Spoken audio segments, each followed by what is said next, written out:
Le vœu de chasteté convient-il à une personne qui brûle de désir sexuel? Saint Paul a répondu en disant les choses comme cela. Je conseille à tous ceux qui ne sont pas mariés de m'imiter, de faire comme moi. Ça veut dire de rester célibataire, à travers donc un vœu de chasteté. Mais celui qui brûle, qu'il se marie.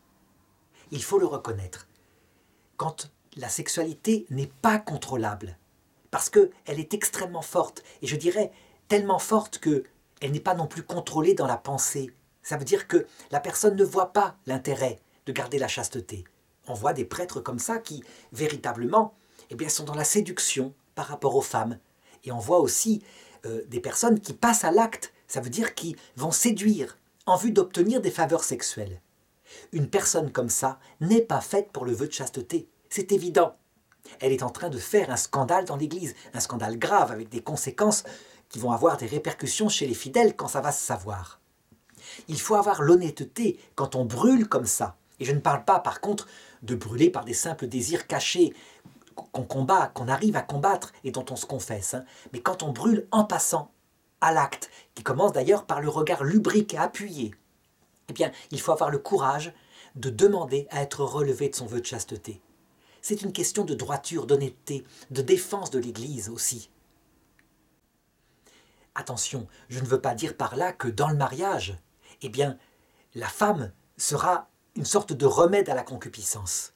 La réalité est bien plus complexe. Quelqu'un qui brûle de désir, même dans le mariage, il aura les luttes analogues, parce que très vite, puisqu'il vit dans la luxure, le corps de sa femme, pourtant sa femme bien-aimée, n'aura plus le pouvoir de le combler. Et souvent, des hommes, ils ont en parallèle une amante pour mettre du sel et pour combler cette sexualité qui ne se contente plus de leur femme. Donc, je dirais, la lutte continue quand quelqu'un brûle, elle continue même dans le mariage, mais il se peut, si on se décide à lutter, que la présence auprès de soi d'une femme, de sa femme, peu à peu, modifie ce feu intérieur sexuel et le fasse passer à quelque chose de plus affectueux, de plus affectif.